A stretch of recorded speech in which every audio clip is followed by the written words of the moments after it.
Discipline শব্দটার সঙ্গে আমরা সবাই পরিচিত, কিন্তু এই ডিসিপ্লিন আমরা কজন মানি, কজন ডিসিপ্লিনের মধ্যে দিয়ে আমাদের লাইফটাকে নিয়ে যাই? হ্যাঁ, সেলফ ডিসিপ্লিনের কথা বলছি। ডিসিপ্লিন হচ্ছে অগ্রগতির মূল কারণ। সেলফ ডিসিপ্লিন মানে সেলফ লাভ।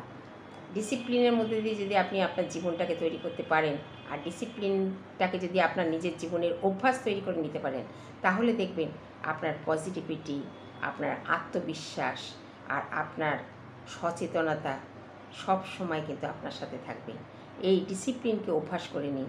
ছোটো বয়স থেকে আমরা কিন্তু মা বাবার কাছ থেকে আগে ডিসিপ্লিন শিখেছি। সকালে উঠে দাঁত মাজা, জামা কাপড় ছাড়া, পড়তে বসা, খাওয়া দাওয়া, এগুলো একটা ডিসিপ্লিনের মধ্যে। স্কুল লাইফেও তাও মাস্টারদের আমরা মান্য করা, সবই আমরা ডিসিপ্লিনের মধ্যে দিয়ে করতাম।